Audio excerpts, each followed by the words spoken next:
Half an hour away from the opens in Hong Kong, Shenzhen, and Shanghai. You're watching the China Show.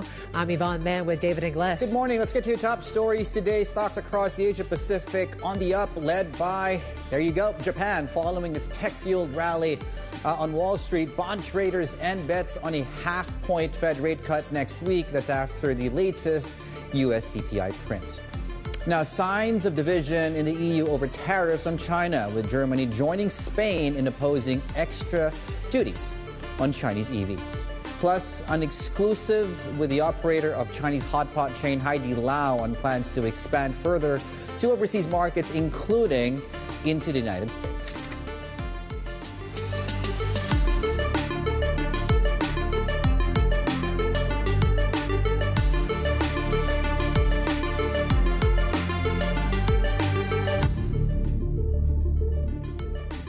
A quick look at the market action. Well, it really at first was that CPI print in the U.S. that was actually some upside surprise, given that it was probably one of the most least anticipated data prints out there. But then again, we saw basically a bit of a reversal thanks to what we've been seeing with the tech rally as well. So the Nvidia story really helping Asia here this morning. You take a look at how the Nikkei, how Taipei is doing. We're seeing gains of more than 2% at the get-go. So certainly the tech rally is certainly in play here today. And we are watching, of course, there is going to be an ECB meeting coming up later on today as well. Expected to cut once again. Big question is, are we going to see another one in October? And then we take a look at euro dollar. We're just trading around that 110 level here right now, 142 levels for dollar yen. But certainly what we've been seeing in the treasury market is yields ticking higher just on the back of that hotter CPI print as well. You're seeing that across Asia. Brent also being a bit steady here, but we did see a bit of a bump here, one of the biggest gains in about 2 weeks or so, on concerns around Francine, which made its way into the Gulf of Mexico. So certainly that's one to watch, with Brent now at $70. And steel, we've been talking about tariffs when it comes from India, Vietnam, the like here, and whether that has any impact on China. But certainly that's one thing we're watching. But steel futures in China are slightly elevated here this morning. You take a look at what else we're watching out for is when it comes to the tech space, right? So the fact that Nvidia, despite all this kind of, I guess, worries about whether it's going to be a 25, 50 basis point cut from the Fed, it seems like that inflation print solidified. It probably is going to be 25, more than 50. That still helped Nvidia in some way. So we saw the shares rise some 8%, and you're seeing that across the Asia chip making space here this morning. TSMC just coming online here. We're up about 3.5%. SK Hynix is up close to 6% in Seoul right now. The approach to the open in China is this. Obviously, we've been talking about obviously we saw a bit of a movement, a bit of strength in the currency after that U.S. presidential debate here as well. Futures are still pointing a little bit more positive, but 210 for your Chinese 10-year yield, I believe we're back to those kind of record lows when it comes to that, where we are in yields, and 712.73 for the currency. But yeah, we're talking about the junk bonds, right? That slide that we've been seeing. I think we've been down for 8 days. 8 days now? Yeah. 8 days. So we went from, I think, on the average price on the Bloomberg high yield dollar index went from about 87, 88 cents. We're now down to about 85 cents as well. So while we are getting maybe a slight widening in spreads there, you're also getting, and the other thing we're tracking today is the CGB rally that's really been, again, unrelenting this week, up 3 days. I think we now have 211 to 210 handle on the Chinese 10-year yield. That's certainly one thing we'll be tracking very closely today. We are in the window for some credit numbers, which could come out as early as today. We might get them going into the weekend. We talked about tariffs and EVs. We'll look at some of the metals and steel makers, of course, on the back of news out of India targeting some of the moves coming out of Vietnam and shipments out of Vietnam, and also China as well. And yeah, on top of all that, we'll see what happens with this equity market, given the sort of tailwinds we are getting out of Wall Street, particularly though that seems to be more a Japanese story more than anything at this point in time, more a chip story to be more specific there as well. Yeah, going into, again, this Fed conversation, right? So up until recently, we were closer to 50 than 25. We're now closest to 25 than we ever have been, I guess, since the Jay Powell speech at Jackson Hole when he said it's time to cut rates. Yeah, we thought this was going to be a quiet CPI print, but not really. The fact that we are seeing prices actually pick up, I think it's the first upside surprise since March. That certainly did wake up the market a bit here. And as you mentioned about bond pricing and what bond traders are pricing in now, putting away those dreams, I guess, of a 50 basis point cut to bed now. Citi, actually the ones that were really willing to stick their neck out out and call for a 50 basis point cut next week, they've also dialed back, right? They're saying maybe we don't need a deeper cut in September. They still think, though, the Fed could cut a total of about 125 basis points this year as well. Let's bring in our MLI strategist, Mark Cranfield, joining us out of Singapore. It seems like there's been a verdict now after this inflation print that it's more 25 than 50 for the Fed next week, Mark. But how can the Fed keep markets happy with just a 25 basis point cut? Yeah, don't be so hasty. There's still the dot plots to come. I mean, if the Fed actually wanted to change the narrative, that's where they can do it. No, I mean, seriously, I'm sure the consensus by now is very much in favor of 25 basis points, and it would be a shock if the Fed now deviates from that. But don't forget, they are going to give us a whole new set of dot plots, and we've had a range of 3 rate cuts priced in at the beginning of the year to 1 rate cut from the Fed in the last dot plot session. So who knows how many they're going to suggest in the latest one. And particularly for 2025, that's really where people will be looking very closely to see whether the Fed expectations are anywhere close to this amazing series of rate cuts, which are priced in by traders looking for something like 200 basis points worth of cuts. So certainly the dot plots are going to be much more interesting than usual coming up at this meeting. But I think it is going to be pretty tough for equity investors to get very excited when they see that the Fed only does 25, assuming that's what happens, only 25 basis points, and then realize that the Fed probably wants to maintain that kind of pace through the end of the year, which means we're not going to get the 100 basis points this year with a lot of people were looking for recently. We're going to get something smaller than that. So I think expectations, again, in the market are probably a bit misplaced compared to the Fed, but there's always a possibility they use the dot plots as their way out and give us that big rate cut after all. Mark, our viewers are probably already seeing that right now. I want to get your thoughts on this before we get to OpenAI and the rally we did see in chips and Nvidia. So the BOJ, and we're seeing dollar-yen right now pairing some of the, coming down a little bit, yen pairing some of the early weakness coming through. Futures are now dropping as much as 0.2% here. Hawkish commentary, Mark, out of one of the BOJ board members here talking about, and this is a speech that's being taken right now, effectively saying that they will be needing to raise interest rates to 1% by the end of the outlook period. Is that a next week story, Mark? Is that a 1% by the end of the year story, Mark? Just your thoughts on how hawkish we can further tilt here on this yen story. I think, first of all, you have to take into context, Mr. Tamura is probably the most hawkish person by his track record within the BOJ.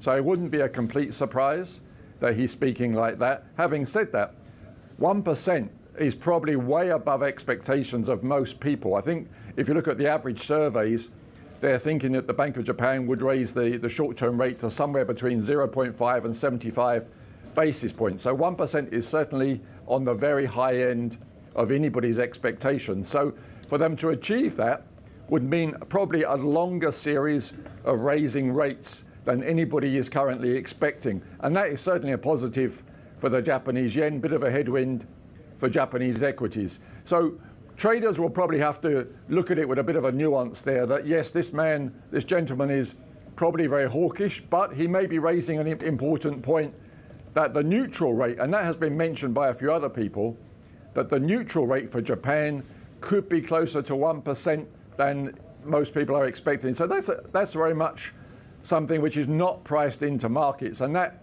could, if we get a relatively hawkish press conference next week from Mr. Ueda, that would certainly feed into it. And it could mean that we see Japanese yields go quite a bit higher before the end of the year.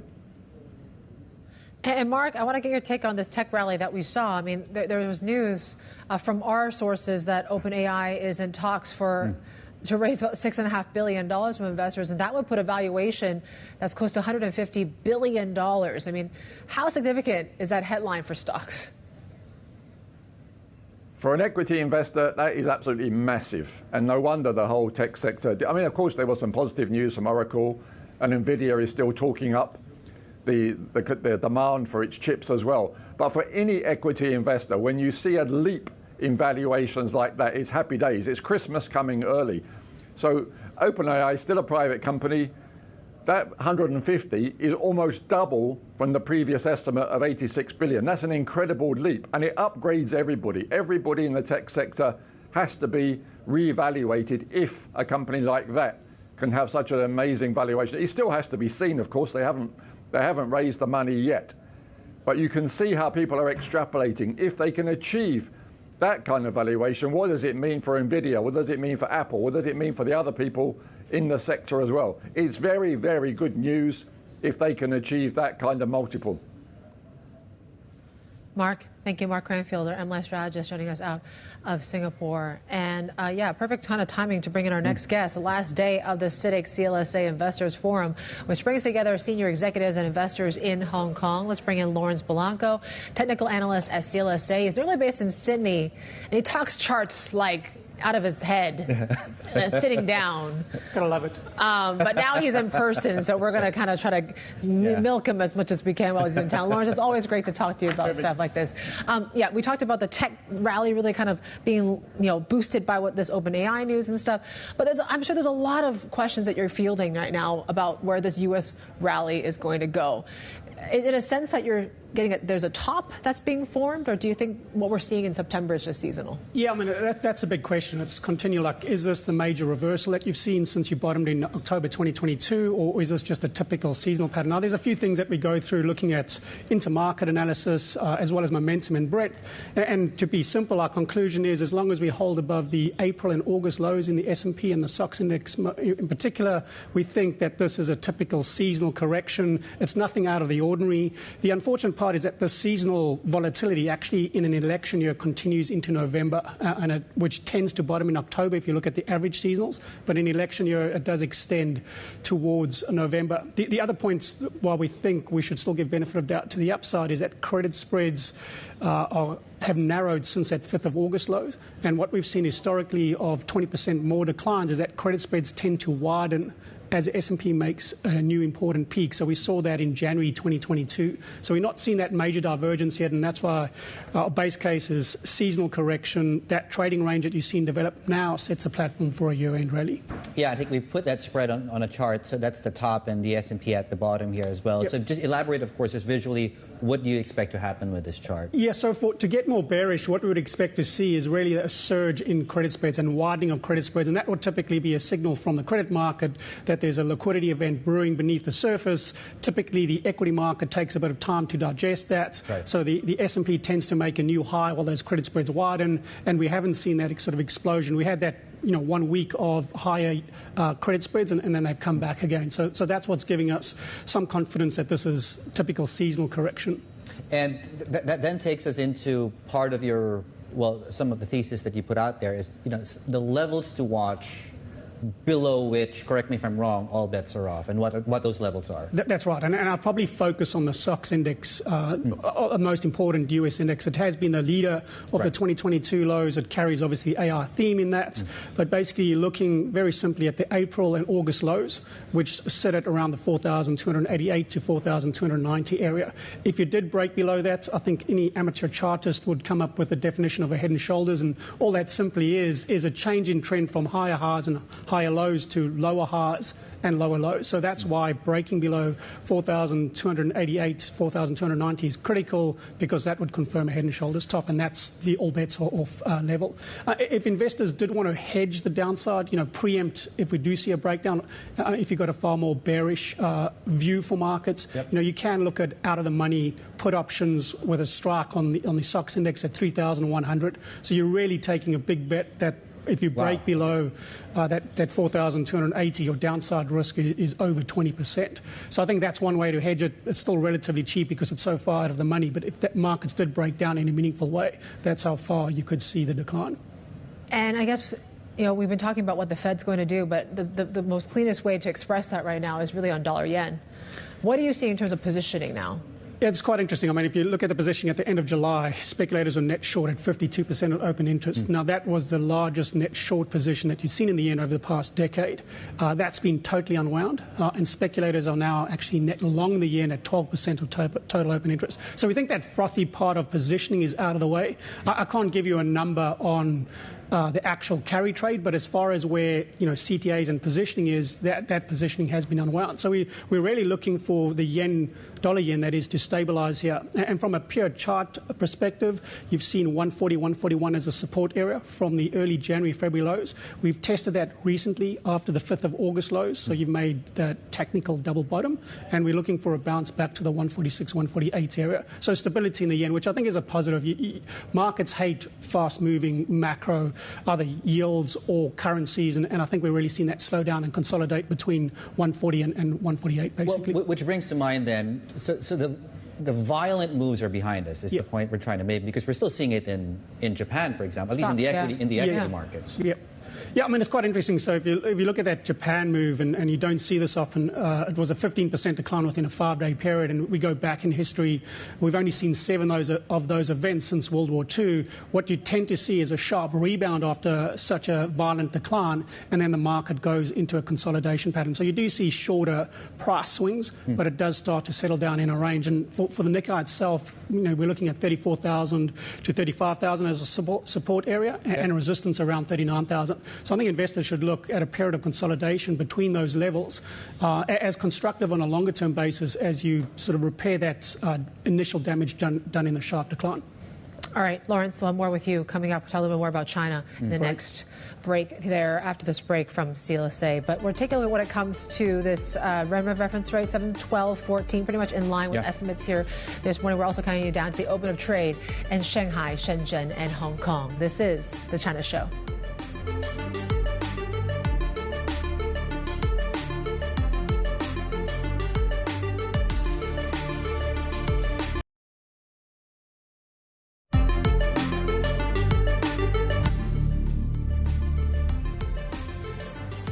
Welcome back. You're watching The China Show, but a different flavor today, of course, as we go into the open today. So we have been blessed by his presence. He's normally based out of Sydney. Laurence Balanco still with us, technical analyst at CLSA. We're now standing by, and we're looking at the chart specifically. And this is, you do this a lot. Yep. It's a key takeaway, of course, in the conference you guys have been looking at here. The question we've been grappling with is, and when does this Chinese market bottom, right? Yep. And a lot of that had to do with what's been happening in internet, for example. So what you have, this is one of your charts.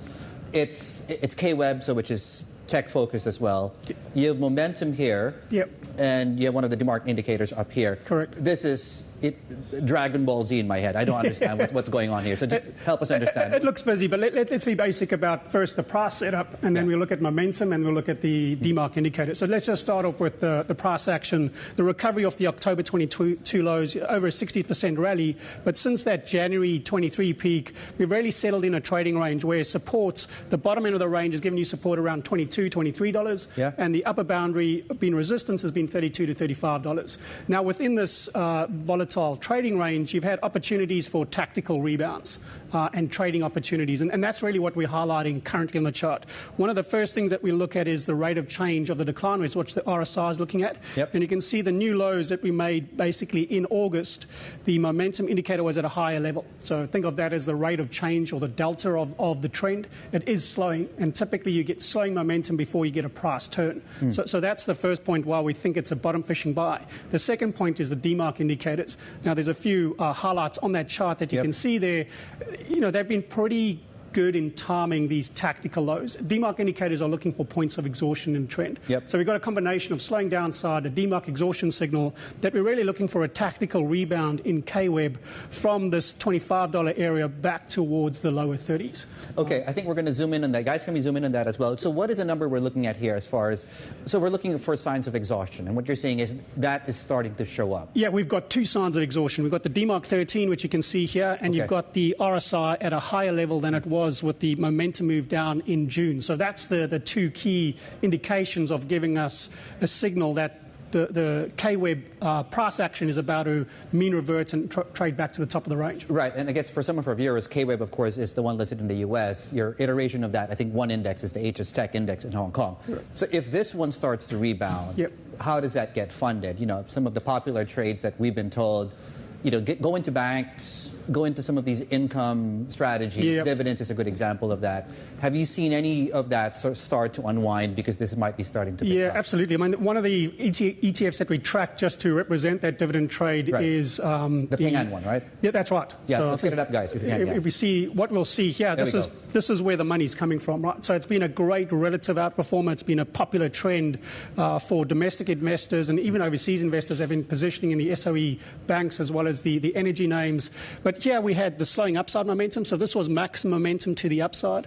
We then had a marginal new high here through July. We had a low momentum reading, and you can see the two tops that you have in July and August at the same level, so defined as a double top pattern, $32, and then yesterday we actually saw the breakdown from that, and that was the close below the 5th of August low. So we have now this tactical top in place that gives us a downside target of $24. So we're seeing 12 to 14% downside in this move, and it's not too dissimilar to the semi names which we've seen corrections of 20 to 30%. That was the crowded long position on the tech side that has unwound, and within the Hong Kong China side, this is a crowded long position that we've seen come under pressure and unwind.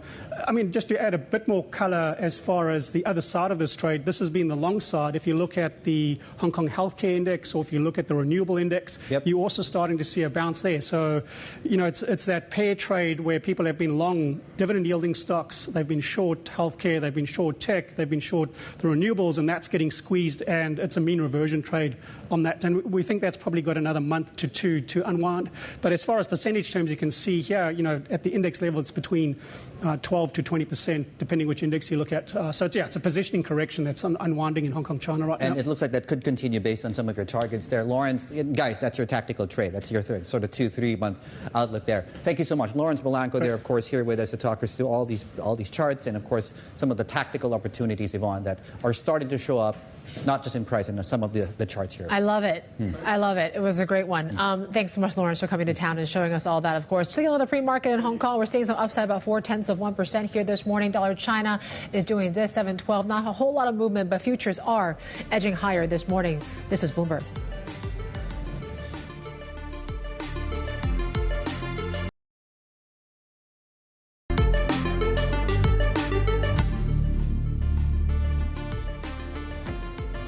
Right, welcome back. Just under 4 minutes away from the opening bell. And so a couple of things, right? Because of the declines we had midweek, we closed below the 200-day moving average on the Hang Seng Index. We didn't quite get there on the HSCEI Index. As you can see, we probably are below or above both those levels right now going into the open today. And as you can see, we are poised for a modest rally ahead of the Thursday open. Yep, in terms of movers here this morning, we're watching some of these insurers. It was some signs that we're seeing from China there that they support foreign insurers to enter the domestic market. That was according to CCTV, aiming to promote development of the industry there. So you are seeing likes of AIA up some 2% here this morning. Chip stocks in focus has given that Nvidia surge that we saw overnight there. And there you go. The rally seems to continue here in Asia. The open is next. This is Bloomberg.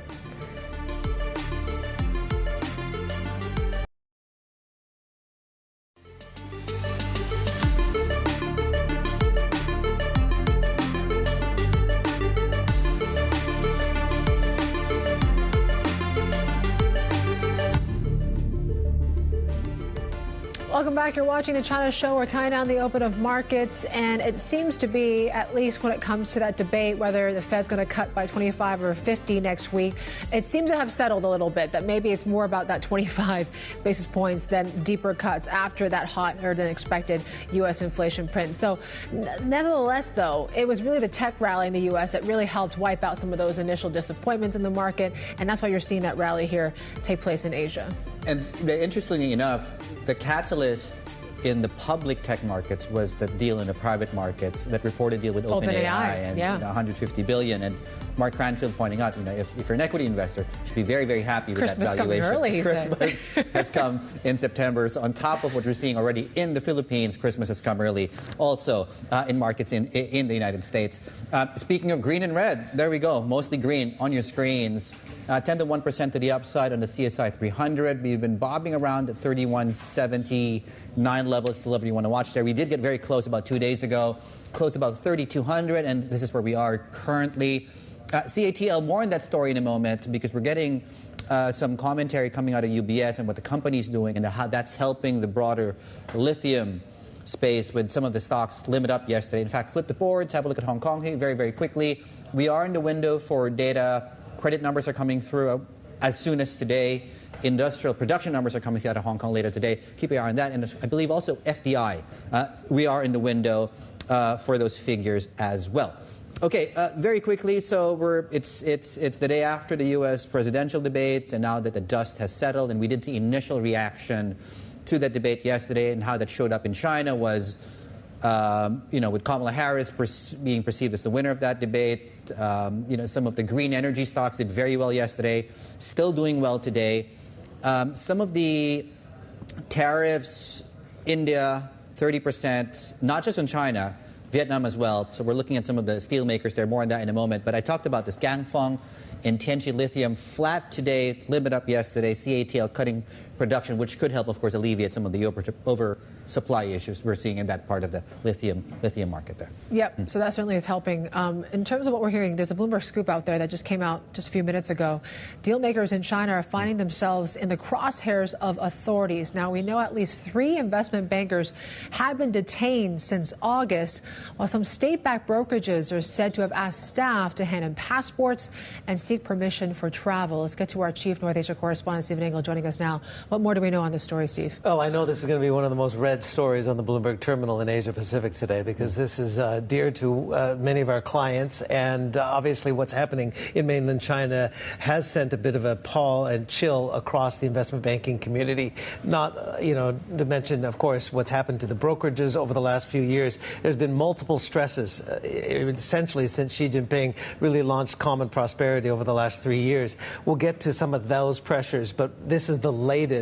We're hearing from sources that investment bankers, essentially in the crosshairs right now, at least 3 top investment bankers from different securities firms have been detained by authorities since last month, so since August. One of them used to oversee deal making at Haitong Securities, allegedly fled the country about 2 weeks ago, has since been arrested and repatriated. This is on top of that big saga with Bao Fan at Renaissance, of course, who is said to be now helping authorities investigate certain malfeasance in the business. Of course, we all know that the authorities, through state media, have lashed out at the financial sector and bankers for leading a hedonistic lifestyle and sort of living, among the financial elite. Again, common prosperity taking a wide swath here in this regulatory crackdown. You mentioned, Yvonne, about handing in passports.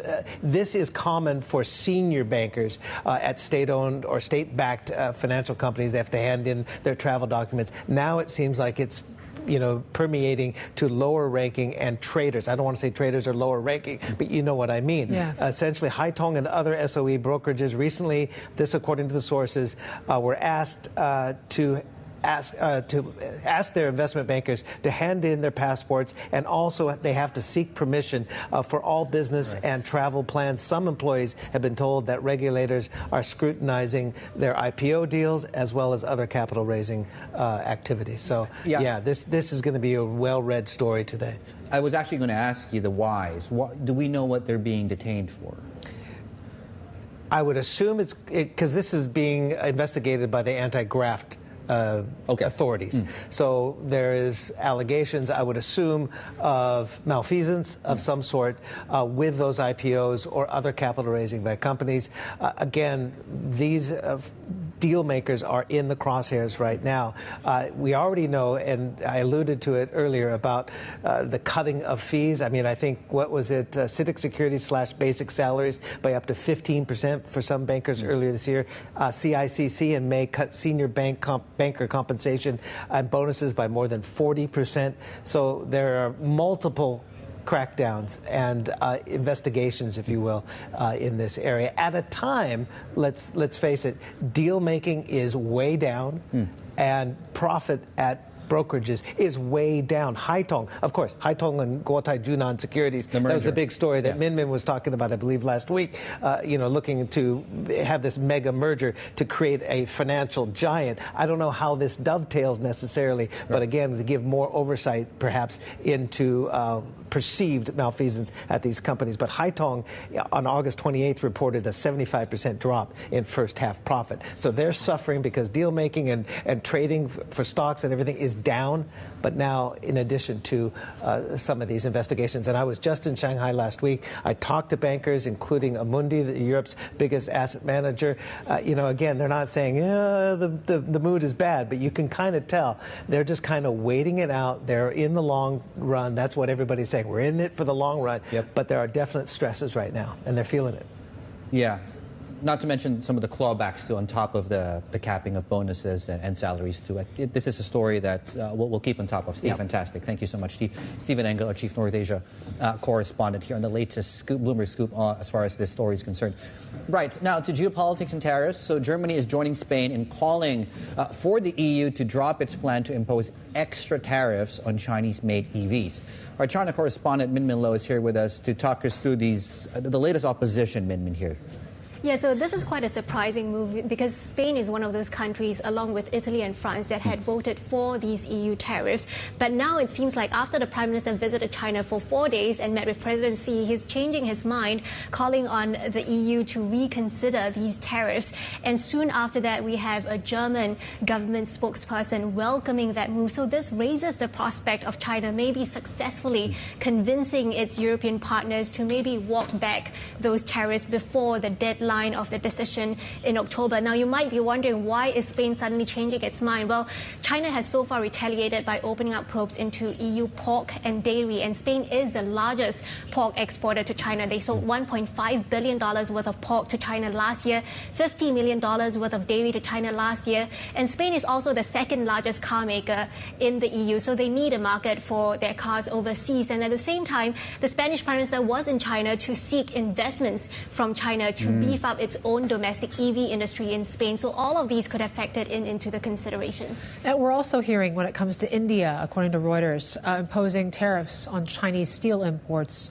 Can you tell us a bit more about what that entails? I mean, Vietnam seems to be part of that story, too. Yeah, so India is now imposing tariffs of between 12% and 30% on some steel products from China and Vietnam. And this comes amid those warnings by Chinese steelmakers about a prolonged winter ahead, amid this weak domestic demand. So a lot of Chinese steelmakers are really trying to beef up export to ship their surplus overseas. And you've seen prices slumping as a result, and that's crimping on margins of overseas steel producer. If you look at Tata Steel, their revenue was down 7% in the second quarter. JSW's profits in the second quarter was down over 60%. So India is now joining a list of other countries, including the US, Canada, Mexico, Chile, Brazil, for instance, that are imposing tariffs on Chinese steel. And there are more to come in Asia as well. South Korea, Indonesia is said to be mulling more tariffs on Chinese steel as well.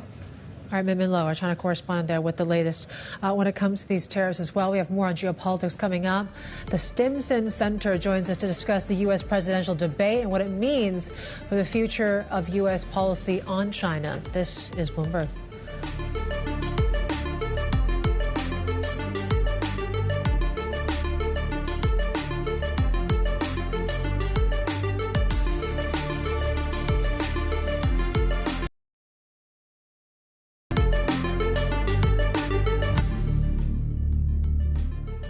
Well, let's be clear that the Trump administration resulted in a trade deficit, one of the highest we've ever seen in the history of America.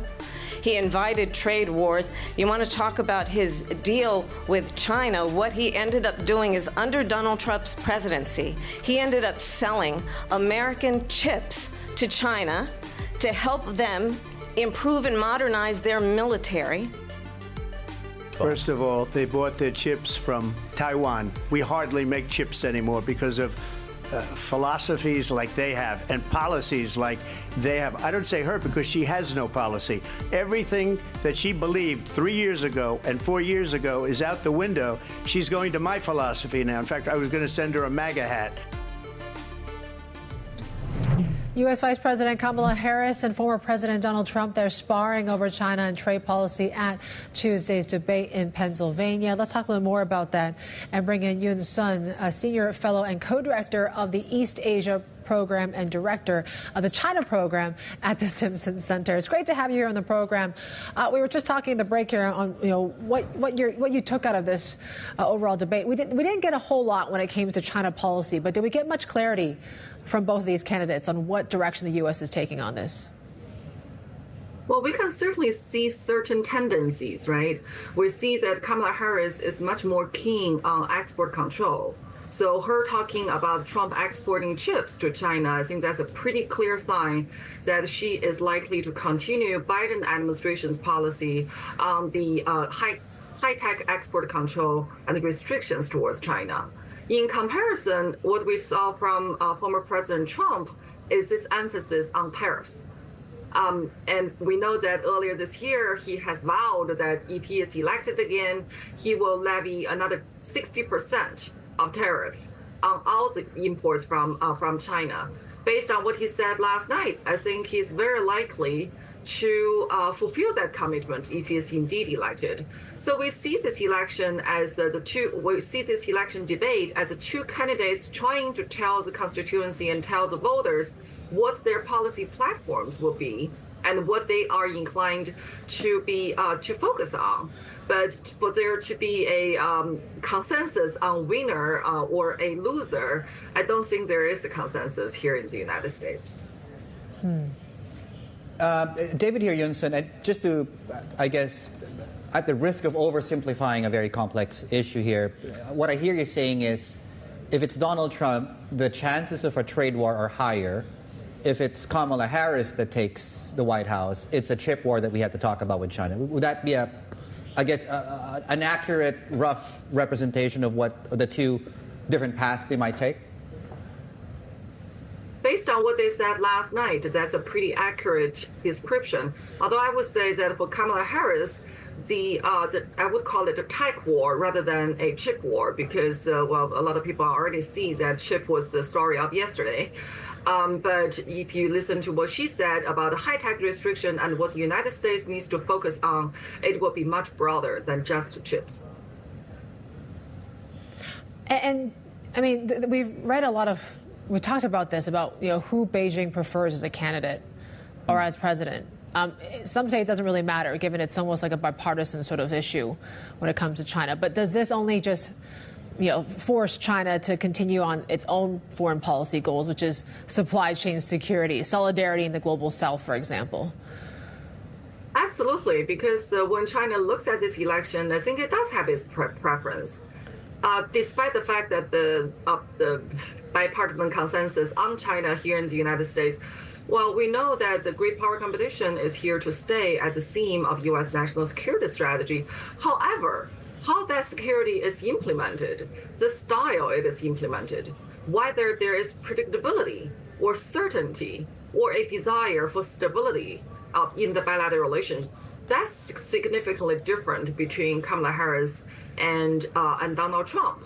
We saw that the Biden administration has pursued this strategy of extreme competition.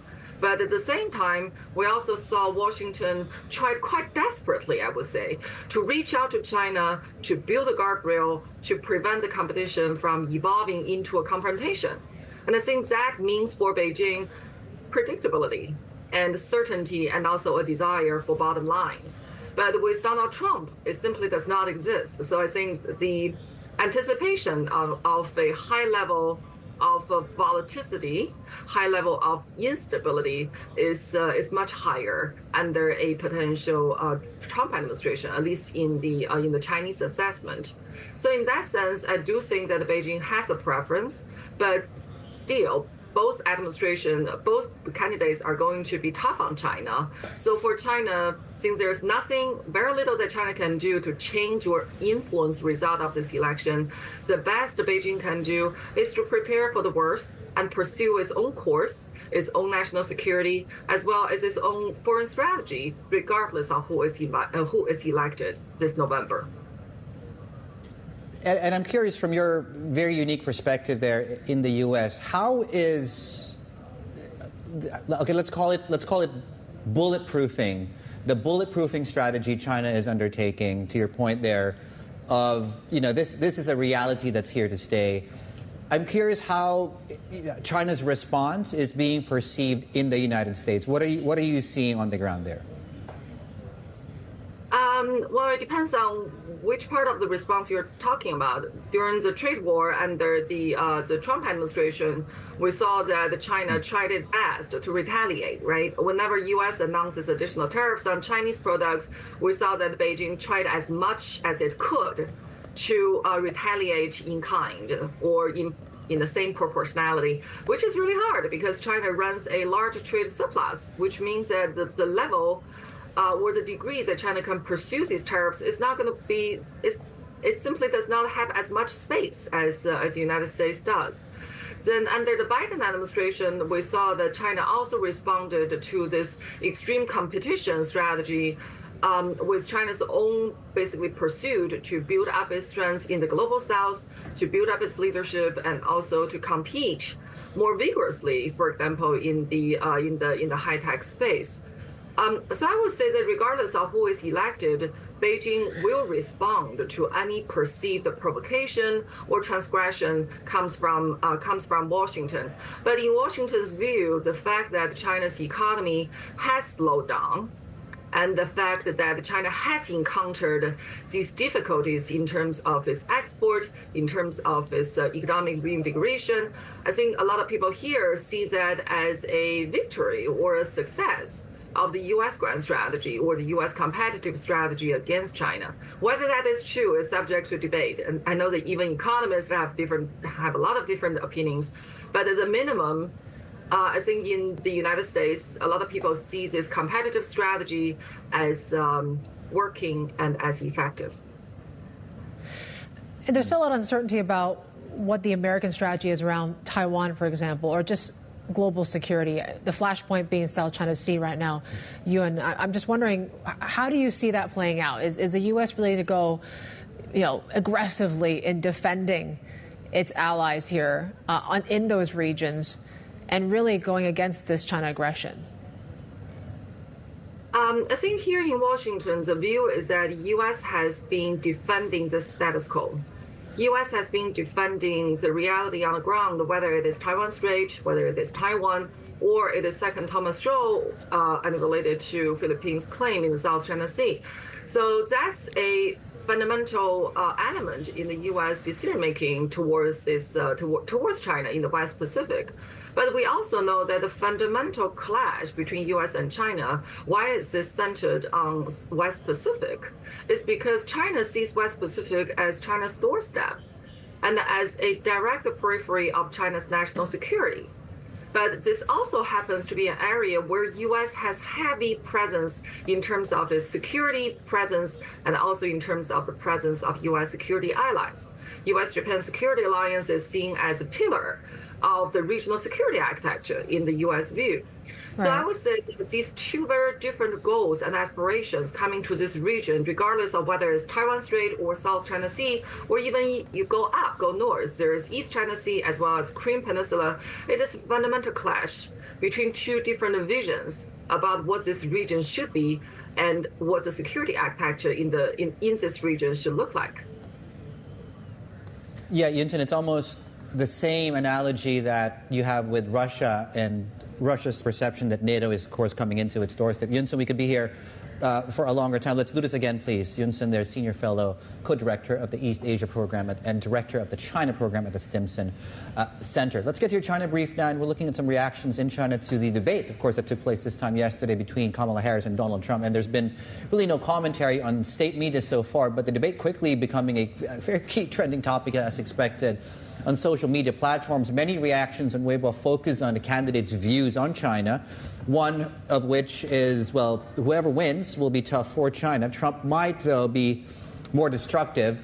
Now, Democrats' victory will be more impactful on China in the long run, whereas, of course, Trump's impact will be only short term. It could affect U.S. negatively, too. And others were commenting on the debate itself, and we're pretty split when it comes to who actually won this debate. Harris is so good, one user said at this debate. She appeals to emotions and enlightens with reason. Seems that Trump was caught off guard. Another one, can you believe that Trump is close to 80? Look at how he debates and how fast he reacts. Another one saying, look, this debate was great to watch, providing so much relief after the bitter loss of China's soccer team. So, yes, that was maybe more entertaining to watch than a big loss like that. Meanwhile, we've been seeing some interesting items in the financial papers. A front-page article on the Securities Times zeroes in on China's economic challenges and calling the task of expanding domestic demand arduous and difficult. It calls for urgency in implementing new measures, including reducing households and businesses' debt burden and boosting government spending.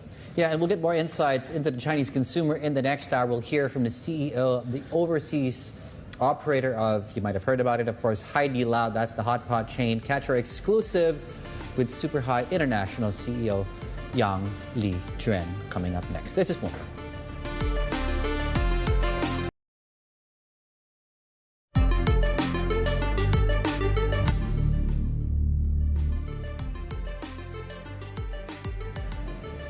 Welcome back. So it's really, again, and this is a story that's re-emerged time and time again, a chip story that's either led declines on some days, leading gains on others, like today, TSMC and some of the related names onshore in China, and some of the names there on your screens, and of course ASMPT, of course, also listed here, up about 2%. Right. The macro story, though, is we were in between this U.S. CPI print, which was a reminder that it's not going to be smooth sailing all the way down as far as the inflation story goes. And, of course, that big ECB meeting later today. That's the story there. Very quickly, of course, Chinese markets are slightly bid. And we'll talk more on these equity markets with Tim Moe from Goldman Sachs, who joins us in a couple of minutes.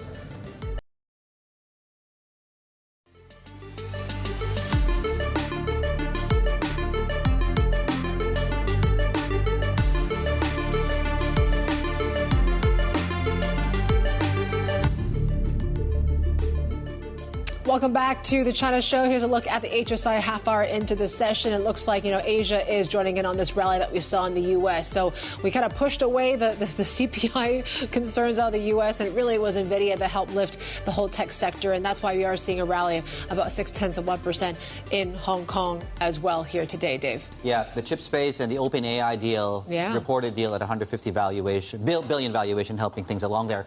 The Asia-Pacific benchmark up about 1.2%, so obviously part of that is Hong Kong. A lot of that today is what we're seeing in Japan. We were up over 3% at one point, so 2.9 as we're coming off highs today on the Nikkei 225. To Yvonne's point, the chip story showing up in markets like Korea, as you can see on your screens, up 1.2. Taiwan is also doing very well at about 2.8% there. We also have a rate decision coming out as well, so we're in between this U.S. CPI print and the ECB later today, where could they follow up? And if they do follow up with the first cut that they delivered, do they then follow up in October is the other question there, which I guess we'll get more clarity on a bit later on. 2s and 10s on your screens. We're getting a little bit of a rebound as far as energy prices are concerned, but yeah, the headline on Brent was the dip below $70 a barrel this week. Right, how do things look equity market-wise across sector groups? And I think we've talked a lot already about what's happening in IT and tech, and that's really leading 2.8% MSCI IT index, first row, leftmost side, some money coming out of real estate, but then again, it looks to be sort of a healthy, broad-based rally as far as market breadth is concerned. And S&P futures unchanged following the move up overnight. The Bloomberg Asia Dollar Index, and we almost forgot, right? The commentary coming through from arguably the most hawkish member of the BOJ early on, giving yen bulls some reason to buy into the yen today. So we're coming off highs on dollar yen as well. He said he had to bring rates up to what, 1%? 1% by the end of this cycle. I don't know what he meant by this. But he is the most hawkish member. Yeah. So just bear that in mind as well. Let's bring in Tim Moe, Chief Asia Pacific Regional Equity Strategist at Goldman Sachs. He's back in Hong Kong, so we got to get him back in the studio. Tim, it's always a pleasure to have you here. It's so interesting, right? When it seems like we thought this inflation print was going to be pretty tame, and then there you go. Now everyone's saying bye to a 50 basis point cut next week. Can stocks still rally if it's just 25 basis points? So quick answer is yes. I think they probably rally more with 25 than with 50. Why? Because 50 might be a signal that growth is weaker, and so markets are really trading the growth shock rather than the market knows the Fed's going to cut. Yeah. So and the futures are pricing it's the magnitude of cut rather than will it happen. And I think the bid ask here is a moderate degree of rate cuts while growth is still decent, albeit maybe decelerating in the U.S. Is a very good backdrop for equity markets, but a larger rate cut, but because in the event that we're going into recession, et cetera, would be negative because then markets are trading the growth shock rather than the rate relief. And that's really the bid ask. And by the way, that's entirely constant in the data. If I could just share one thing, we looked at all the times the Fed has started to cut a cycle, going back for the modern financial history for Asian equity markets, 35 years. There's been 8 times the Fed cut. If you look 3 months after the Fed cut, the range of market performance is -20 to +20, average 0. Basically, so what do you do with that? Doesn't that. But here, if you add just one variable, which is, was the U.S. in recession or not in recession, the data divides into 4 neat groups each. When the U.S. was not in recession, your average return 3 months after the Fed started cutting, +9%. When 3 months after the Fed started cutting and you were in recession, -5%. So it's all about what is the growth backdrop when the Fed starts cutting. And if we're right that the U.S. economy can still grow and the Fed is starting to ease, that should be a relatively constructive backdrop for equities. So +9 is Asian equities, just to clarify that as well. Yeah, all the data I just said was Asian equities. Okay. But it's broadly true also for the United States equity market itself, which you would imagine, right? Right. So, I mean, I was going to ask you that as well. I mean, might this reawaken U.S. exceptionalism, what that means, of course, for your strategy? Yeah. The answer is potentially. I mean, the U.S. is a very tough benchmark to beat and has been for the last decade, right? I think the sweet spot for Asian equities is sort of in the middle, by which I mean if U.S. growth is super strong and everything is good and dollar strong, then why bother going anywhere else? And the U.S. does great, which is what's been happening for the past decade. If the U.S. is super weak, and every time the U.S. equity market falls 10% or more, Asian stocks go down, maybe to a greater or lesser degree, but those go down. So U.S. will take everything down with it if it falls a lot. The sweet spot for Asia is in the middle, where U.S. might be sort of range trading and is sort of okay, but then people would say, okay, let's take some risk elsewhere because maybe there's better growth. So, that's the sort of environment where Asia can do well. Now, you also have to overlay valuation. So U.S. equity market is obviously more expensive than Asia. So if we have an environment where U.S. growth is okay, Fed's cutting rates, dollar might start to weaken somewhat, for obvious reasons, that's a decently constructive backdrop for Asia. And to just put a punchline on this, if you look at average quarterly return for the regional index, when you are in an environment of stable to lower real U.S. 10-year yields and decent Asian economic growth, your average quarterly return in that intersection of growth and rates is about 3% per quarter.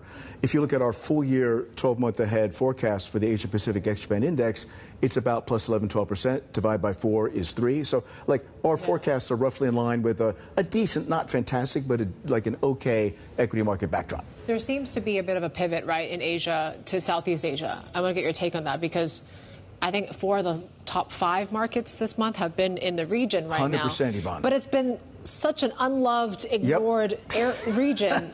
Why do you think the change in mindset? Okay, so there's a couple things going on. So you're absolutely right. So if you look at the broader index, for those who are not aware, is the MXSO is the ASEAN index in dollars.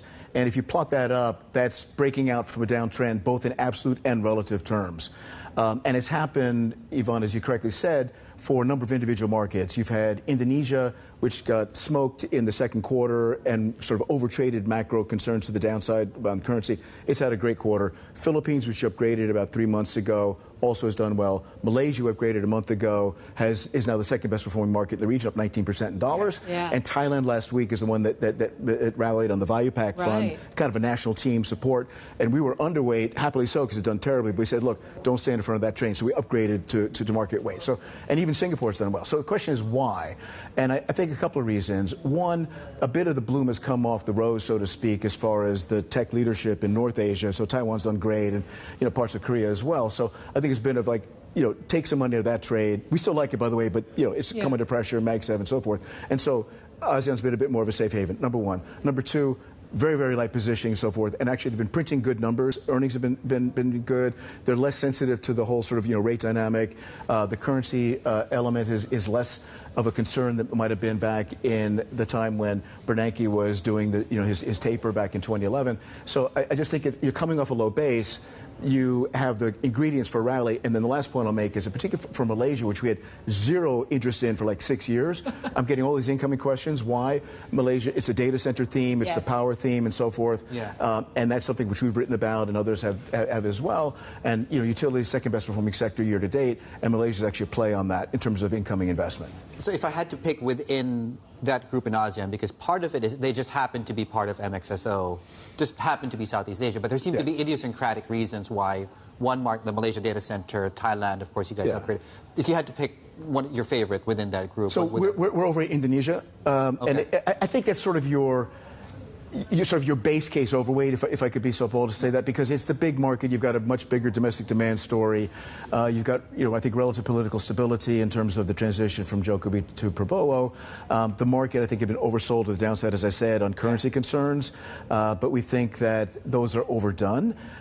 There's a very strong both domestic demand and domestic infrastructure story. And the other technical factor is that banks make up 62% of the MSCI Jakarta index. And we think the Indonesian banks are the best value creators of the ASEAN banks we cover in terms of accretion of book value. So for that bottom-up as well as top-down reason, that would be our top pick. All right, Tim, more with Tim Moe there, Chief Asia-Pacific Regional Equity Strategist at Goldman Sachs. Still ahead, OpenAI's latest funding round set to boost the startup's valuation to $150 billion. More on that scoop shortly. This is Bloomberg.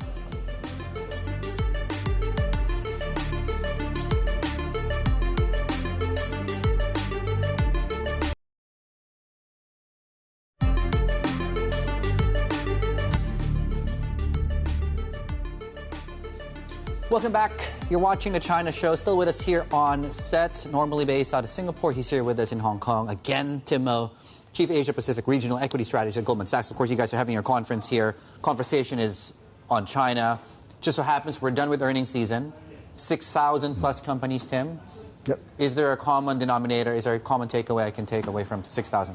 There is, and thank you for flagging that conference, because we've had a lot of really good client interaction and feedback. We can maybe discuss some of that in a moment. But focusing on earnings, yes, we crunched the numbers on 6,000 plus companies. I'd say the two, if you had to pick two highlights, one, a bifurcation between A-share earnings and the offshore H-share or MSCI index earnings. The A-share earnings were weaker, sort of down 4% for the first half, and I think that reflects the greater focus of the domestic A-shares on the domestic economy, which has been weak. I mean, the key point that everyone should be aware of is that China is a really kind of two-speed economy right now. Exports doing very well, domestic demand really in need of shoring up and under pressure. And I think the earnings in the first half from the from the A-share companies reflect that pressure. In contrast, the offshore so-called MSCI index or H-share companies did much better, I think, in large part because they were flattered by the platform companies, the Tencents, Alibabas, Meituans, JD.coms, those who have come out of some tough times, they've cut costs, etc., and they've actually had very strong absolute numbers, in many cases beat the numbers. So you really see this bifurcation in terms of the offshore, particularly the sort of the tech and more outwardly facing part of the index versus the more domestically focused part. Yeah, you mentioned about going global. How does that trade kind of go? I mean, people say that was always something that in the face of all this bearishness, you could go for some of these companies that are expanding overseas. Yeah. Does that continue for next year, given the tariff risks and all? Yes, but I do think that is a significant risk, Yvonne. So let me just step back. The broad theme that we like, and there's many different sub-manifestations of this, is China rebalancing. The need of the economy to go away from property infrastructure to the so-called new productive forces, all the leading industries. Then underneath that, you've got to say, well, where's the excess competition in the industries? So, for example, take autos. We're really focused on the leaders, the BYDs and so forth, because they're the ones that can maintain market share. They've got enough volume to offset cost pressures and pricing pressures, etc. The going global theme is something that we very much like, but we're mindful that it cannot be a complete replay of what worked for China 20 years ago when China joined the WTO in late 2001, because the rest of the world is not going to allow China to take that kind of market share. U.S. is pushing back, Europe is pushing back, even Turkey has put tariffs on imports of Chinese EVs, right? So it's not just Europe and the U.S. So I think that game can play, but we need to be mindful of that pushback risk. And so you really need to look at the micro level of, who's got competitive share, who's got the pricing power, where is the stock valued, and then overlay your political risk and tariff risk on top of that. Yeah. What's the catalyst then? So like, the billion-dollar questions. Yeah. There's potential in this market. Where's that big bang moment? I mean, that's exactly right, David. And that's the conversation I've been having with investors around our conference and in some other smaller group gatherings. And frankly, I've been surprised by the fact that people are asking what could drive a rally. I'd expected everyone to be super bearish because markets been under pressure, et cetera. And the setup is that markets down, valuations 8 times earnings, round numbers. Offshore earnings, as we just said, have come in decently well, positioning super light, like the second percentile of the 10-year range for hedge funds and for mutual funds. So the punchline is we think the spark really has to be fiscal policy enactment in order to shore up domestic demand and have that reflected in the high-frequency monthly activity data. We think if that comes in, then that kind of can put a floor under things, and then I think there could at least be a tactical trading rally towards the end of the year. So the key questions we've had are twofold. A, how far in advance of that potential fiscal support would you start taking position? Because the market's skeptical on China actually doing that. So it's kind of, when do you game that? Yeah. And the second thing, of course, U.S. election and how would that turn out? And, would there be tariff risk around a potential, for example, if Donald Trump wins and you get tariffs implemented, then obviously that's another overhang on the equity market. Well, just very quickly, is that possibly a this year story or is that a next year story? Fundamentally, it would be a next year story, but markets look ahead, and so depending upon the outcome of the election, I think markets will start to price some of that to a greater extent. So those are the two issues, and people are trying to gauge, at what point do we step in? We think there is potential for some kind of rebound, but the critical issue is really the domestic one, not so much the external one. Tim, it's very nice to see you. Thank you so much. Awesome. Tim Moe, their Chief Asia-Pacific Regional Equity Strategist at Goldman Sachs, in town, of course, for the Goldman Sachs China Conference. We were just talking about this, in fact, with Tim, this global theme. Breaking news, China is, based on our reporting, is now asking its car makers to keep their key EV tech at home. What that means, we'll unpack for you on the other side of this break. This is Bloomberg.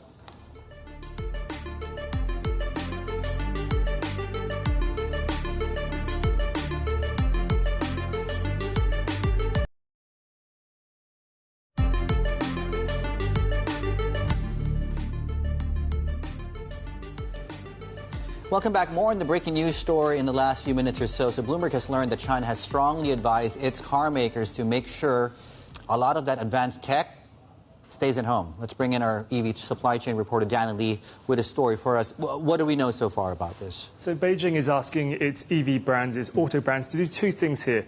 It's to not create full-blown factories overseas, and also not to export key EV technologies abroad. So these are two very key drivers here.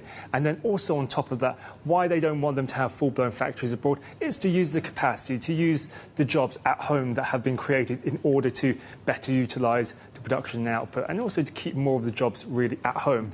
Now, this really comes as a meeting was held with around a dozen car makers back in July.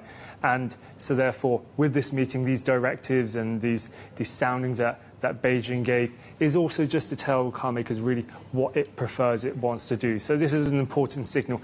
But this really all comes at a time when these car makers, these automakers, the EV makers are pushing abroad already. They've made massive factory commitments overseas, whether it be in Hungary, whether it be in Turkey or Spain. And so there's been a lot of commitments already been made. And so therefore, how the car makers now have to balance that with what Beijing wants is another matter. Yeah, well, what are the plans there now? I mean, have you heard from any of these car makers and what impact it could have on these expansion plans that are already in place? So these car makers are not commenting on the meeting, and so the backdrop is whether these commitments can still go ahead, but also these overseas investments, which for these car makers are important in the locations because they also have a kind of political significance. These are countries almost more friendly towards China, right? So these are important as these kind of investments are a political tool overall. So this meeting did actually say that Beijing doesn't want to see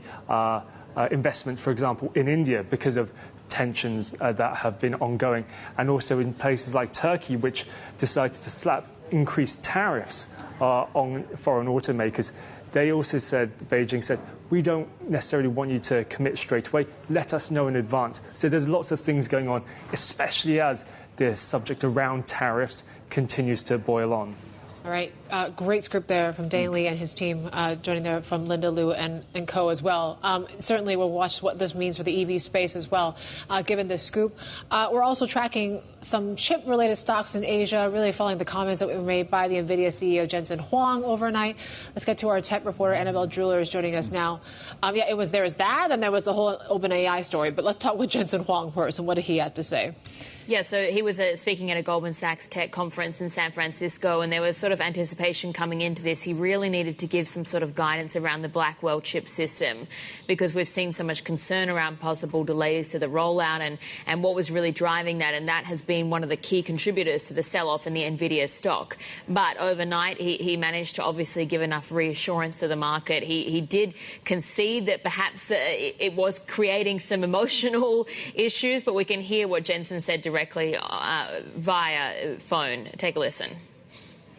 Delivery of our components and our technology and our infrastructure and software is really emotional for people because it directly affects their revenues, it directly affects their competitiveness. And so we probably have more emotional customers today, and deservedly so. And if we could fulfill everybody's need, then the emotion would go away. But it's very emotional. It's really tense. We've got a lot of responsibility on our shoulder, and we're trying to do the best we can. Yeah, so as he says, it's obviously creating a bit of stress to consumers that they do have such high demand for Blackwell chip. They're not able to deliver it just yet, but Jensen did give a vote of confidence to TSMC. Throughout this, TSMC, of course, manufactures the vast majority of Nvidia's chips. But again, going back to the market reaction, we are seeing Nvidia, or we did see Nvidia rise intraday. Its peers in the US today and Asia are seeing that follow through. And again, it's that sort of reassurance we're getting that, yes, that AI demand is still intact. Well, I mean, the valuation in OpenAI and that funding round underscores that very point, Belle, doesn't it? Yeah, absolutely. Massive number. A huge number. I mean, it's crazy, actually, because you think, so just to high level, they're going to be looking to raise around $6.5 billion rather from investors. But that valuation is the big difference because now, according to sources, but now they're looking at a valuation of $150 billion. You compare that to where we were just a few months ago, because back in February it was that story around that tender offer, and at that point it was $86 billion. So you've gone from 86 to 150 billion in the space of just a few months. We're also hearing that OpenAI is looking to get further debt financing from banks through a revolving credit facility. That's notable because we actually have seen other major tech companies do that in the past, and it was sort of a precursor to a potential future IPO because you're sort of developing those better banking relationships. It's not to say that that's necessarily the path, but it's just something to note as well. So yes, huge valuations still in the AI space. All right, and that really helped light up this whole Nvidia rally and the rest of the Asia tech space here this morning. Annabelle, thank you. Annabelle Drewler's there. We got some more breaking news. Lots of scoops here this morning, but this is what we're hearing from Couche-Tard, apparently, according to our sources. They're discussing approving that takeover proposal for Seven & I with more discussions here, and they're weighing how much it would be able to increase that potential offer. You may remember just last week that the one that was $14.86 per share, that initial proposal was rejected by Seven & I, but they were open to further negotiations. So now we're trying to figure out what that number is going to be. But according to our sources as well, it looks like Couche-Tard is still facing a pretty uphill battle. The price gap between the two sides may be so wide that chances of a deal being reached are significantly diminished. This is according to people that we've been talking to. Although this might put them closer. Help a little bit, narrow a little bit. Yeah, narrow the expectations there. So what we're seeing in the stock price is interesting, too, because at the peak on the chart you look at in your screens, that's actually a record high on 7 and I, just to give you some numbers here. So the high of the day, just a couple of minutes back, when I mean a couple, 6 minutes back, we hit 22.75 on the stock price. We're now trading at 21.71.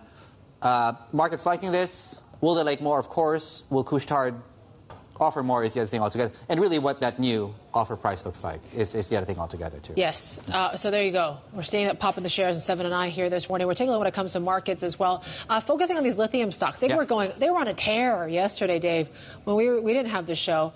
But there was interesting what we heard from CATL, right, about cutting production in one of the plants. And that certainly did light a fire across some of these lithium stocks. Yeah, not just in China. We saw some of these big names in Australia, for example, feeling the pinch. And certainly if you have a big buyer and big mover, big player in the space, looking at some of their production, maybe taking some of that offline. And by the way, just a caveat too, that's the headline. This is very, very technical as it pertains to the type of lithium lithium carbonate that might be taken offline right now. But UBS says this is a good thing. They put that note out yesterday, and we're seeing still day 2 of that as well. Right, change the page, please. So nickel and uranium stocks on the back, and this is really more a Russia story after Russian President Vladimir Putin asked the government to consider limiting exports to those commodities in response to Western sanctions. As you can see, that's playing out in the equity market as well. Broadly speaking, commodity markets looking like this.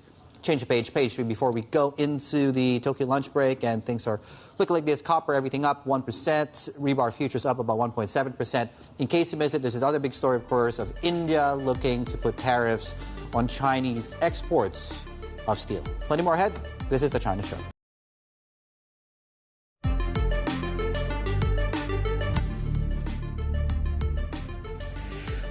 11:29 a.m. in Tokyo. Japanese markets are heading to that break in a moment. And yeah, that's what you're seeing when it comes to this equity rally. Looks to be really felt in Japan. I think we've snapped out of 7 days of losses already for the Nikkei, and we're up now some 3%. You got to thank Nvidia, you got to thank OpenAI for that. That valuation, according to our Bloomberg sources, of $150 billion is really meaning that Christmas coming early for some of these tech stocks here this morning.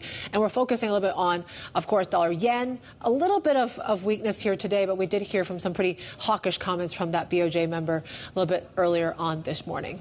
Yeah, massaging the mindset of markets that don't forget that this is still a possibility, and in the event it comes, a rate hike, don't be too freaked out the way we did, of course, back early of last month. And really to the point that our other guest was talking about in the last hour as well, when you look at positioning in the yen, for example, it seems to be that we're now back at neutral. So the possibility of another shakeout, as far as the carry is concerned. But they mentioned it's not that long. I mean, it's stabilized, basically. Yeah. At least we've seen a bit more of a stable yen. Yeah.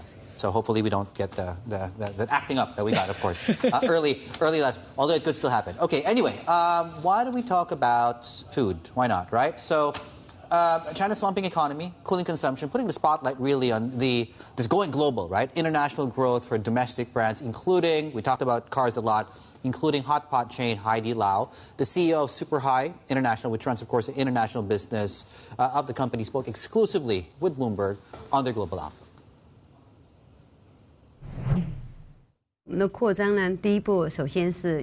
Our expansion plan is to seek development along with stability. We have been present overseas for nearly 10 years. We now run around 120 Haidilao restaurants outside China. We think this is a good number, and we are at a good development stage in terms of our talent reservation and experimentation with markets. For example, our Southeast Asia markets are quite mature. Those in Malaysia, Singapore, and Vietnam, as well as in South Korea, Australia, and Canada. Table turnover rates are quite high in these countries. We will deploy money to expand stores in these mature markets first. What about the markets that you're looking at, the new markets for potential expansion? Where are you looking? For new markets like Europe, we will explore those as well. The Philippines is where we have looked this year, and it's been quite good. But we won't do much exploration in the near term. For the next 2 to 3 years, we will deeply cultivate the dozen countries where we already have a presence. Talk us through what you saw in the first half revenue growth for Super High International, and where are some of the opportunities to continue building on that?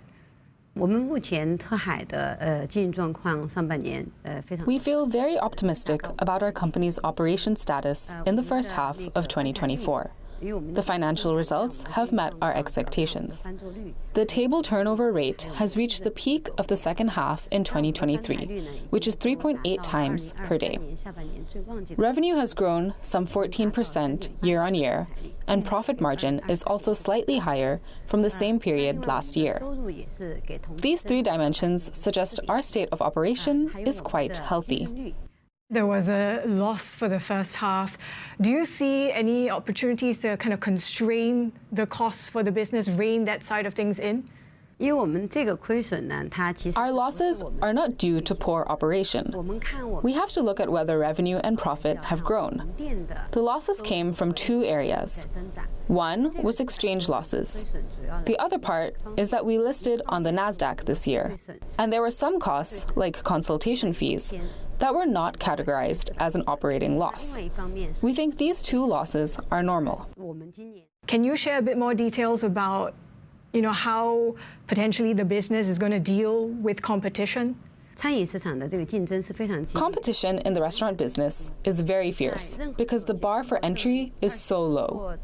Haidilao is my first job, and for the past 29 years, I have been treating every day as if on thin ice, always thinking about what better service, products, and environment I can provide for customers.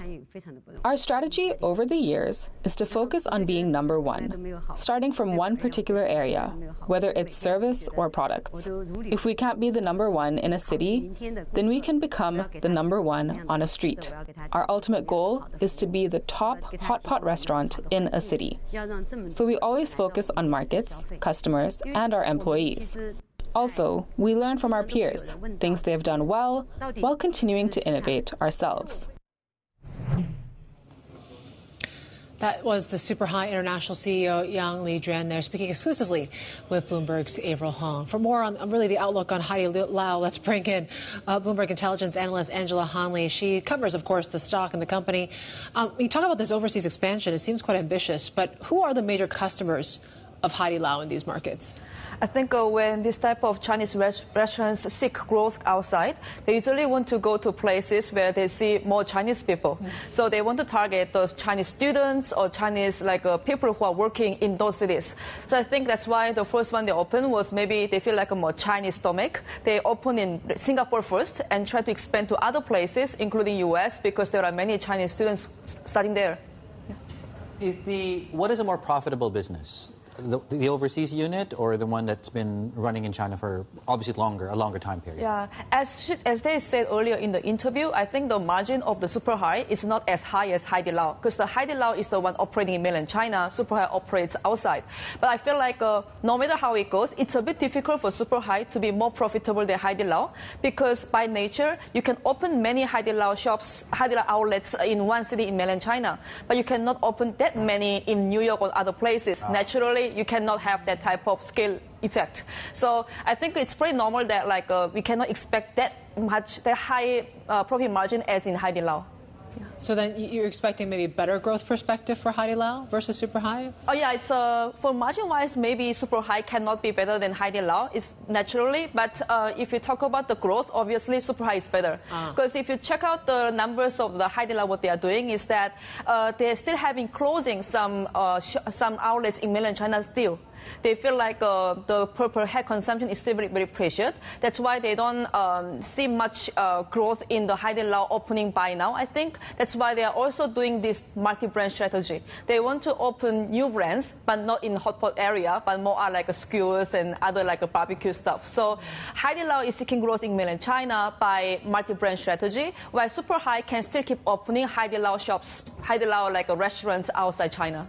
Okay. Angela, thank you so much. Angela Hanley there, our Bloomberg intelligence analyst on really the difference between the domestic and international business here of Haidilao. Okay, more on the breaking news out of Japan earlier on in this Bloomberg Scoop here.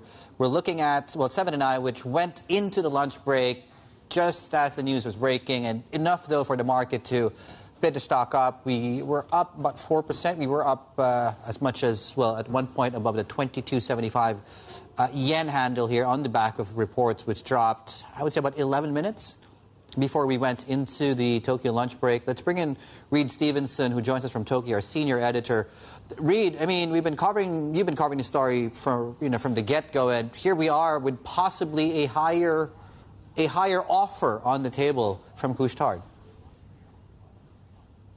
Yeah, I mean, the shares really popped there, but I mean, this shouldn't really be a surprise. You know, we're in this sort of dancing phase where last week we heard Seven & I essentially reject the initial proposal from Couche-Tard. Couche-Tard says it's still willing to engage, it's still interested. And so, you know, you can sort of assume that the next step is that they're going to sort of come in with a better proposed price and try to get Seven & I to the negotiating table so they can hash out a deal. But nevertheless, I mean, given sort of the absence of news and some of the sort of noises coming out, this still sort of seemed to catch the market by surprise, and therefore you've seen that pop there. And part of it was because of a lower, broader market where Seven & I shares were actually trading a little bit lower, heading toward the end of the morning session. Yeah, it seems like they're willing to, but according to the people you guys have been talking to, they're still not certain whether they're going to submit another proposal to Seven & I. Talk us through where both sides stand right now. I mean, is there really going to be a lot more discussion? I'm just wondering, like, how far apart are the two in terms of price now? Well, we don't know what price Seven & I itself is targeting. I think there's broad agreement that the share price and the market value of the company could be much higher. But at the moment, there are other concerns as well that Seven & I has raised, which are sort of regulatory concerns. You know, if you combine the footprint of the convenience stores of Seven & I, which also includes Speedway in the U.S. and Couche-Tard in North America, you're talking about more than 100,000 stores. And so that's another concern that has been raised that may be a potential hurdle for a potential deal. And so we're really sort of going to see how publicly the companies want to play this out, or whether we're going to see them sort of go, you know, behind a door and really try and hash this out, or whether it even works at all. Reed, thank you. Reed Stevenson there, jumping in to tell us a bit more about this update. Our senior editor joining us out of Tokyo. Coming up, Hong Kong securities watchdog said to be planning to publish new market-sounding guidelines by the end of this year. We have the details coming up next. This is Bloomberg.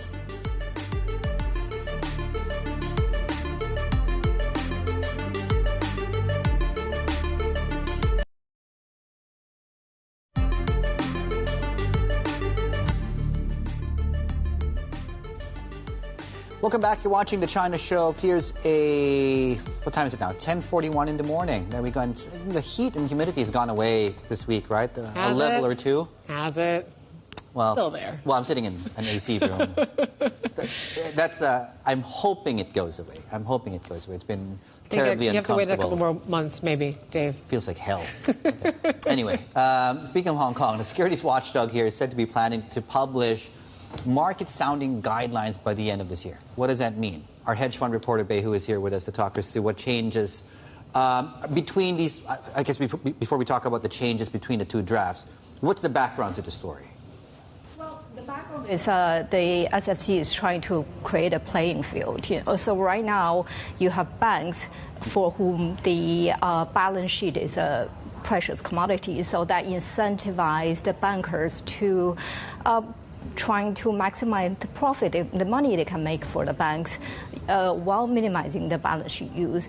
Whereas, for the investors, they want to get ahead of their peers in trading. So that creates an environment where there's leakage of information. It gives the advantage of trading advantage to some investors versus other investors. So there's these two drafts. Can you tell us what the differences and changes are now? Sure. Some of the key changes are, first of all, the type of securities that's covered by the guidelines. In the new draft, it's pretty much publicly listed securities. In the old draft, it's all securities, which could include some private stuff that's not often traded, whose prices are going to be affected by the information sharing. A second area is the type of information covered. In the old draft, it's all non-public information. In the new draft, it's confidential information shared by the issuers or potential issuers and sellers to the brokers, which is then passed on to selected investors. And then there's whether or not there's any blanket trading restrictions under the new draft. No. Record-keeping requirement now has been shortened to 2 years from 7 years for the banks. Okay. So, most of the time, people don't like change. How are these changes or proposed changes being received by the industry? So far, the feedback I'm getting is pretty positive, and they think the SFC is willing to take seriously the feedback from the industries against the initial draft and make certain changes to make it more plausible to implement. But obviously, this is a very complicated issue, so people are waiting for some Q&As to clarify how these principles are going to be applied in real life. And they're also pushing for the SFC to lengthen the transition period from the 6 months, standard 6 months they propose, to potentially, I don't know, 9, 12, 18 months. Yeah, and what is the SFC's perspective here? Why is there a need, do you think, to regulate this so-called market sounding?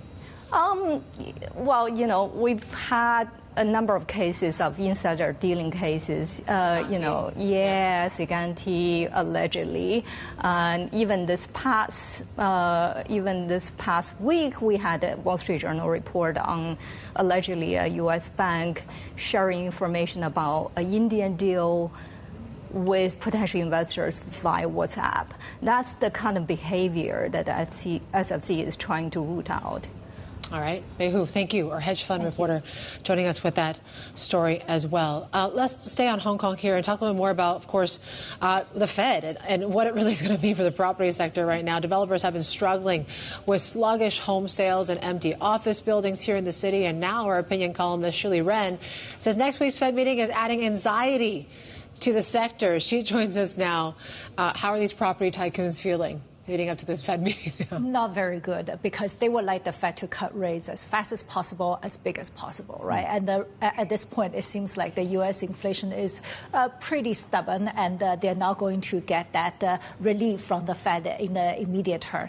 The problem with the Hong Kong's commercial real estate market is that, first of all, 60% of developers' debt is floating rate. So, you know, with the rate being so high, they are paying billions of dollars of interest. And secondly, it just makes no sense, like the current value of commercial real estate. What we are seeing in the city is a negative carry in that the rental yield is nowhere close to covering the financing costs. So when the developers say, like a New World Development, which we all know is quite indebted, right? When they try to go to banks to refinance their loans, banks will say, well, your property is not worth as much as you think. Or when they try to dispose their assets to pretty up their balance sheet, private equity firms will say, well, you say it's worth $1 billion. I think it's only worth $600 million. Yeah, and being a property developer, it's a very difficult business because it's also timing, right? You need so much debt to be able to do what you do. And then you just have to extrapolate a few years down the road when the project is up, what the market and demand looks like at that point in time. And the case in point is, before the Fed started cutting interest rates, they started on all these commercial buildings. Yeah. Here in Central, you have 2 or 3 that have started to block our view here, and they're now up. Yeah. And we're now looking at some vacancy here. So what is the situation with commercial real estate? Because it is a problem, not just in Hong Kong, but globally. Yeah, I think Hong Kong's situation is a little bit different. I mean, globally, it's basically people not wanting to return to the office, right? Whereas in Hong Kong, we all come back to the office, and our apartments are small. We like to come to the office anyhow, whether the company wants you or not. But the problem is, Hong Kong's biggest tenants in the central business district are the government agencies and the financial services companies. The government is moving out because it's too expensive. And then financial services companies, we know there are so many layoffs. We were banking on mainland brokerage firms opening offices here. And whereas these days we are seeing them closing offices. Last week, Guotai Junan and Haitong Securities, Haitong International, they were going to go through a merger. Yeah. So they don't need to office spaces anymore, right? They will have to consolidate. And the banks' layoffs, mainland Chinese companies, asset managers closing offices, these things are just not good for Hong Kong's commercial real estate market. Yeah, and if you take a look at what we heard of New World as well, talking about these write-downs of, $9.5 billion Hong Kong dollars, are we likely to see, they can't be the only case, I'm guessing. No, and the problem is if one developer starts to write down, the others will have to follow. And even worse, if one developer starts to have to fire sale, then it's basically race to the bottom because, if we are talking about commercial real estate, the center, Li Keqiang sold it for $5 billion in 2017. It's probably worth half as much right now. Okay. Yeah. Maybe you could put a bid in, Shuli, for that. Let's chip in, and maybe we're at 0.001% yes. Still. Shuli, thank you so much. Shuli Ren, Bloomberg Opinion columnist. You can get, by the way, an insider's guide to the money and people shaking up the finance hub in our Hong Kong edition newsletter. It's out, actually, good timing, every Thursday. So you can sign up via Bloomberg.com/newsletters. Plenty more ahead. This is Bloomberg.